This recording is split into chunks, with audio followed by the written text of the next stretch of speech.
Hello everyone, welcome back to my YouTube channel, Batas with Tony Claire Castro. Today is November 27, 2024 at ito ang unang topic natin for today. Okay, dito sa mapapakita nating video patungkol dito sa hearing ng Committee on Good Government and Public Accountability.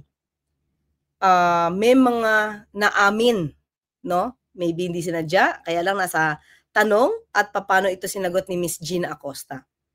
Marami siyang nailabas.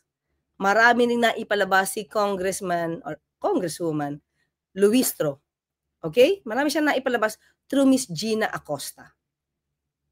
Now, ang tanong natin, sino ba talaga ang nagkaroon ng panic attack sa mga naging revelation ni Miss Gina Acosta? Si Ma'am Gina ba o si VP Sara? Diba? So, kaya ba biglang nagkaroon ng sitwasyon na kailangan siyang dalhin sa ospital? Well, hindi natin matatawaran kung ano talaga ang nangyari dahil tila talaga tumaas ang presyon nitong si Miss Gina Acosta. Okay, parang nag-150 over 100, no, ang reading sa kanyang blood pressure. So, bakit kaya? Ikaw mismo mag-iisip ka, bakit kailangang mag-panic attack ang tao kung totoo naman ang kanyang sasabihin? Magkakaroon lang yan ng takot, fear, kapag kami tinatago. Diba? Pag kailangang may itago na katotohanan, hindi talaga luluwag ang dibdib mo. Doon ka magkakaroon ng panic attack. Sabi ko nga, dapat iniisip ni VP Sara yung pagkakaroon ng panic attack ng mga tao niya. Hindi maganda na resulta ito. Diba? Lumalabas kasi dito, may tinatago. Mukhang may tinatago. Dahil kung ito lahat ay totoo, diba? Lahat ng kwento ay totoo, di ka magkakaroon ng panic attack. Hindi ba? So, mga clear, panoorin natin tong video na ito at ating himay-himayin at saka natin desisyonan, i-evaluate sino ang nagkaroon ng panic attack. Si Ma'am Gina Acosta or si VP Sara? I wish to go back to Ms. Acosta. Ms. Acosta, this is 125 million. After encashment, you brought all of this to your office where you said you have 3 volts, 4-footer, 3 volts. Tama po ba? Tama po, ma'am. Okay. Magkano po kaya ang laman nung isang 4 feet na volt? Magkakasya po ng 40M. 40M? Opo. Ang isang 4 feet? Ang isa, magkakasya po ang 40M. Kasya. Opo. Sikip, sakto. Sakto-sakto lang po. Sakto po. So kung meron po kayong 3 volt, nung wala pa po ba itong 125 million na ito, wala bang ibang laman yung 3 volt nyo? Wala pa po kaming volt nang wala pa kaming confidential funds. So kailan lang po kayo nagkaroon ng confidential fund? Year 2022 po. Last quarter of Yes po. 2022. So mga ka-clear, dito lumalabas, no? Talagang pinagplanuhan na bumili ng vault para sa confidential funds. Wala silang intensyon, diba, na ito ay ilagak sa bangko. Sabi nga natin, pwede naman sila pagka-withdraw ng 125 million, diba? Kasi isang cheque yun eh. I-deposit nila sa account nila na nakapangalan sa OVP for confidential funds lang. Pero dito lumalabas, wala silang balak. Ano kaya yung nasa isip nila na dapat ito nandyan lang, anytime pwedeng kunin? Hindi ba mas safe kung nasa bangko ito at saka na lang paunti-unting i-withdraw kapag kailangan? Well, anyway, ginastos naman pala lang ng 11 days, no? Counting nga dito, 10 days lang. Talagang hindi na ilalagay sa bangko. Uubusin talaga nila yan. Diba? Uubusin na nila bago matapos ang taon. Yes And po. would you confirm, kaya lang po kayo nagbumili?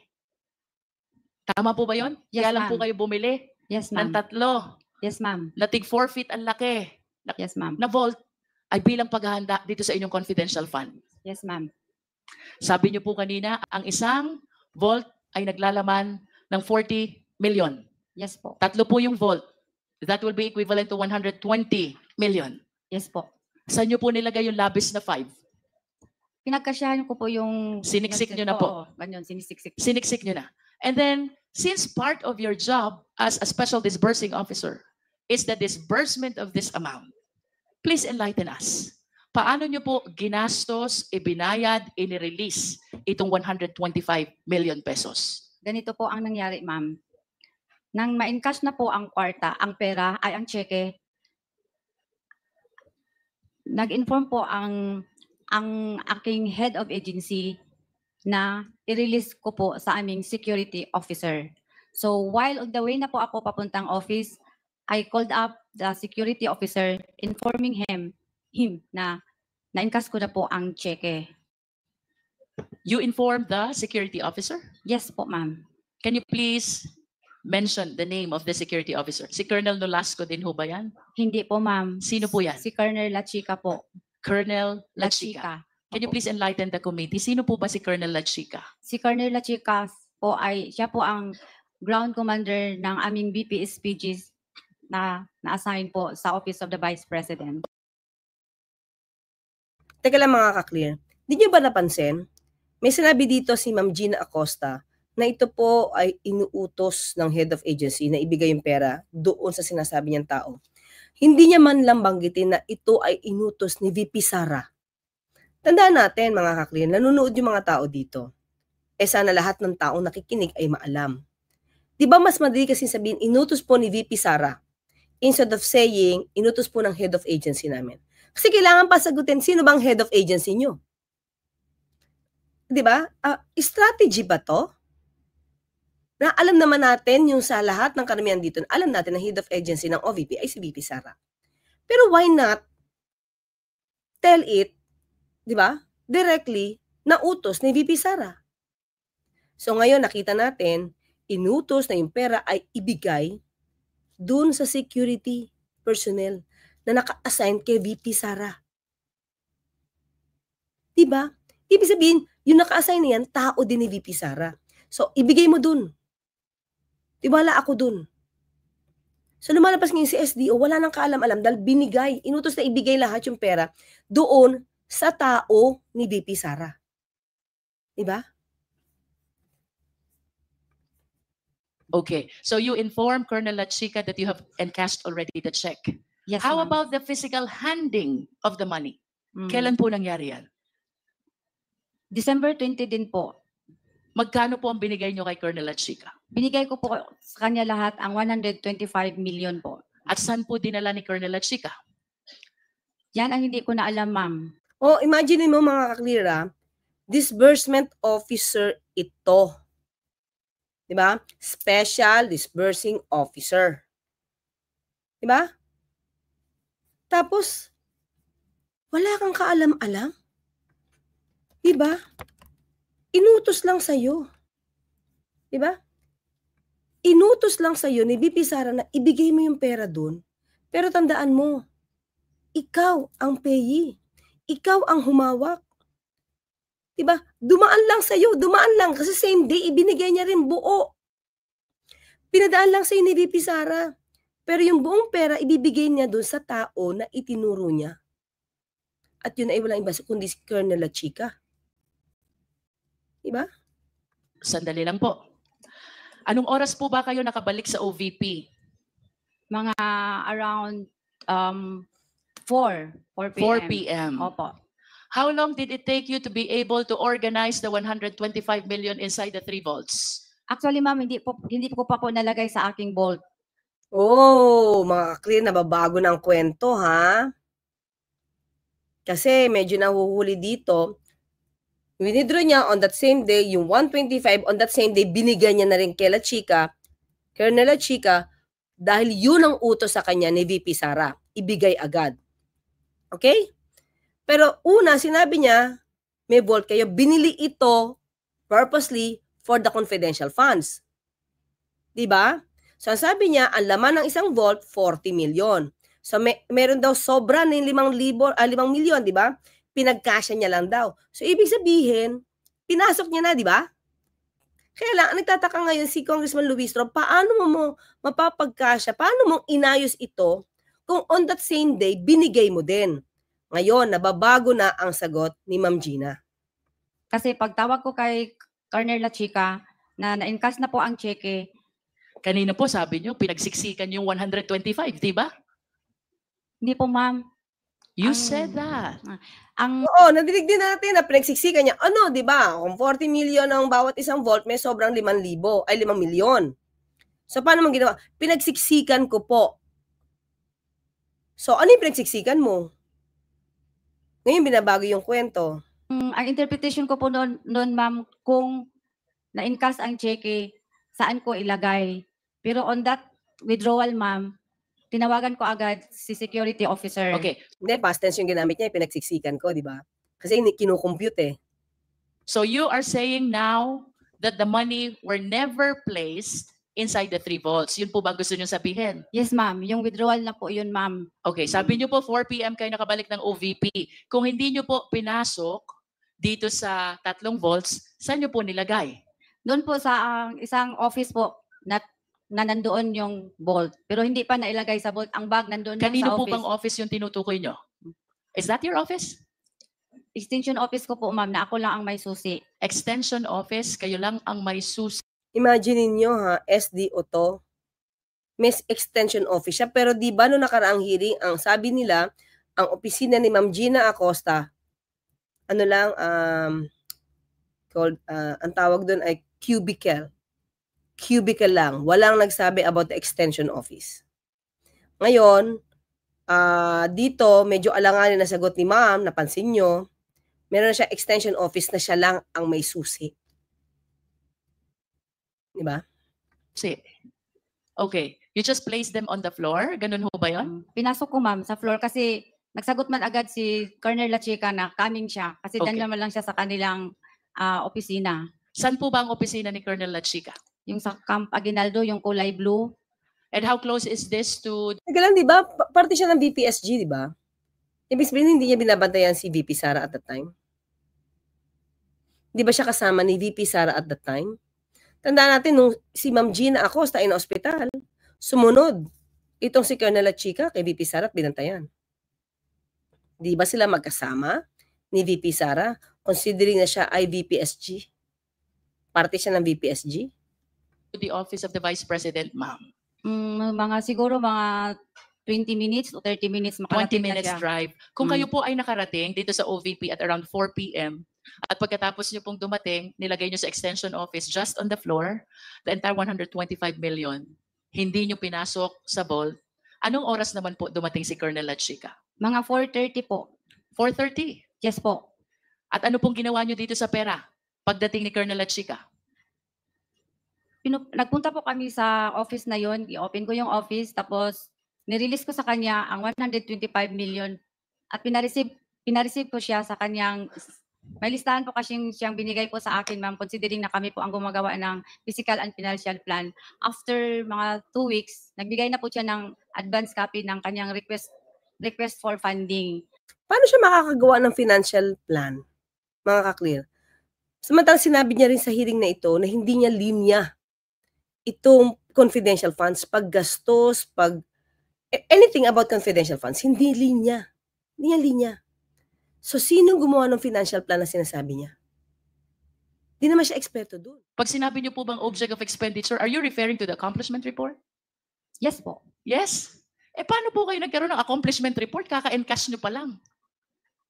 Yun po ang binigay niya sa akin ma'am, kasi yung pong mga identified na object of expenditures, yan po ang ginagawa niya doon sa pag-implement po ng confidential I programs understand, and Ms. design. Acosta.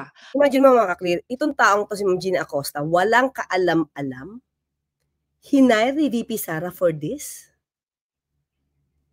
Walang kaalam-alam mo. Gamit lang pangalan niya at pirma niya. Wala siyang kaalam-alam. Lahat galing doon kay La Chica na tao ni VP Sara. So how can we entrust this amount, diba, sa OVP kung itong mga tao na katulad ni Ma'am Gina Acosta ang magiging SDO at ibibigay lang yung pera ng buong buo kay Colonel La Chica. At wala siyang kaalam-alam. Lahat ng nilagay niya dyan na pinirmahan niya, dikta ni Colonel Lachica na tao ni VP Sara. Parte ng VPSG ni VP Sara.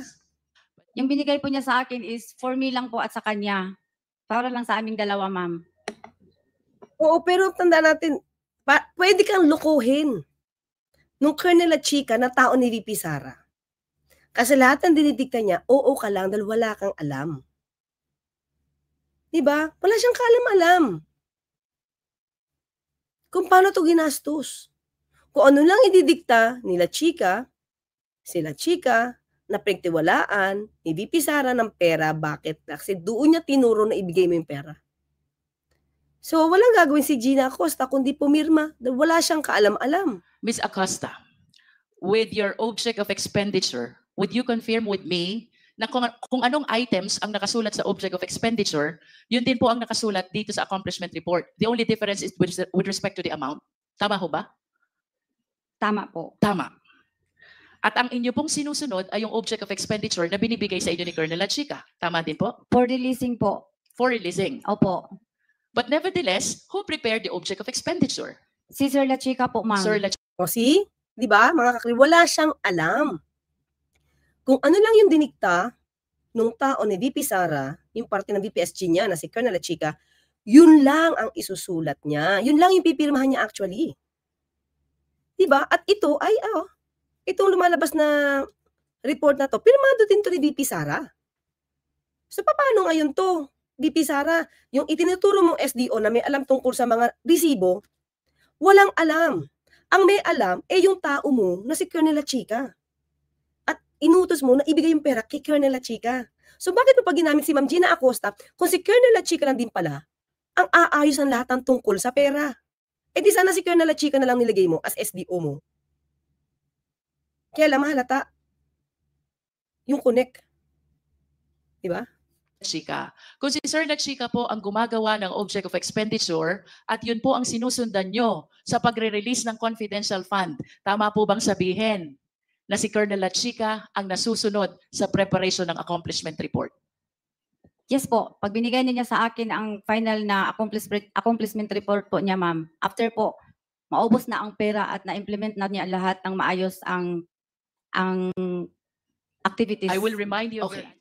Tanong, Ms. Acosta, what gave you the confidence? Ano ang nagbigay sa inyo ng lakas ng loob na ibigay ang buong 125 million kay Colonel Lachica, considering that he is not the accountable officer because it is you who is the accountable officer. May approval po kay Ma'am Inday Sara. And without the approval, so ayun makikita natin ano ng correction talaga ni VP Sara. Hindi niya to ibibigay, 125 million, kung hindi ito, diba? Dito, makikita natin, diba? Na hindi niya ibibigay yung 125 million pesos kung hindi inutos ni VP Sara. So, yaan ang connect. Diba? Dumaan lang sa kanya talaga ang pera. of the Vice President, will you give that to Colonel Lachica? Hindi po. Do you know Colonel Lachica? Yes po, kasi siya po ang aming ground commander How ng long have you BTSC. known Colonel Lachica? Yung na-employ po ako after 3 months, yung na-employ po ako sa OBP, ma'am.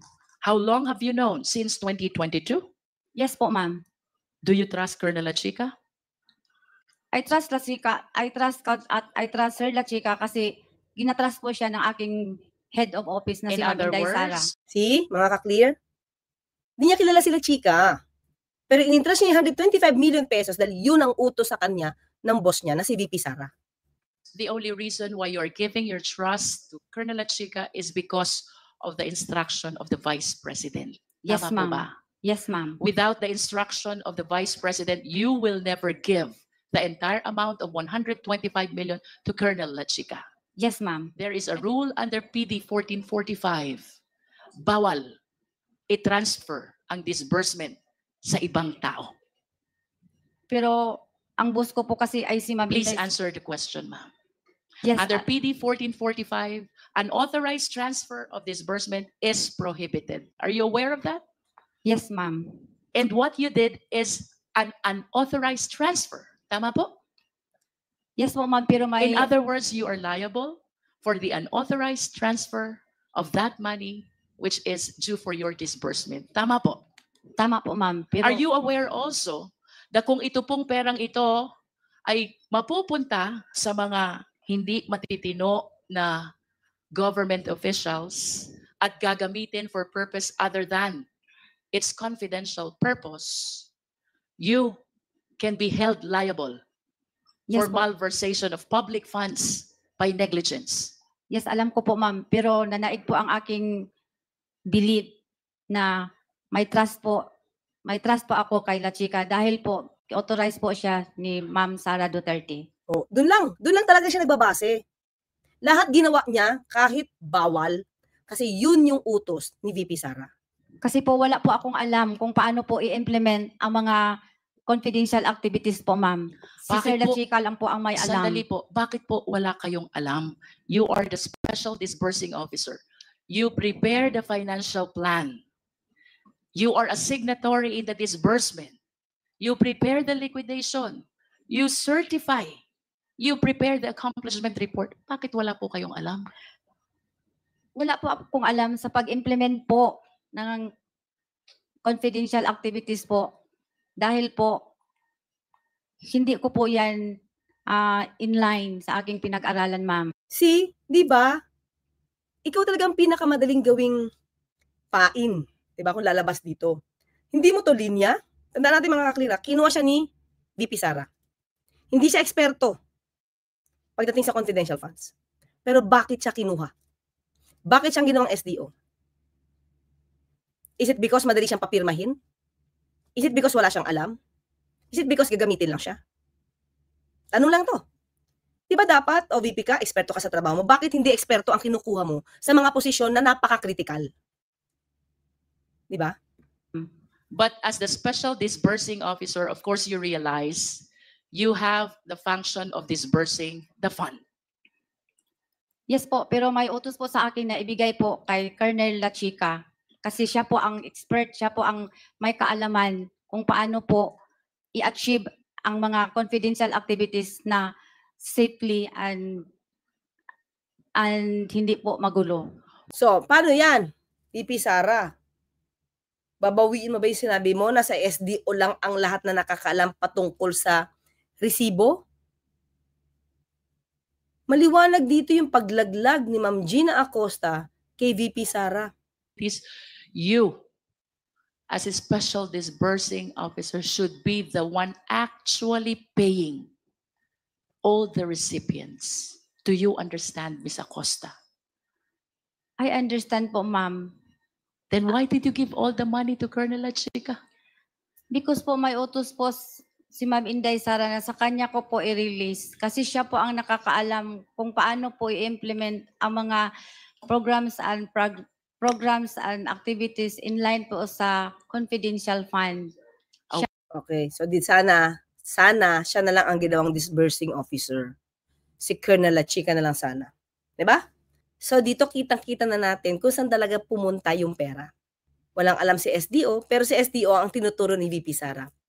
Sige, hanapin nga natin itong video na ito kung saan sinabi ni VP Sara na wala siyang kaalam-alam patungkol sa mga resibo at si SDO lang ang nakakaalam dito.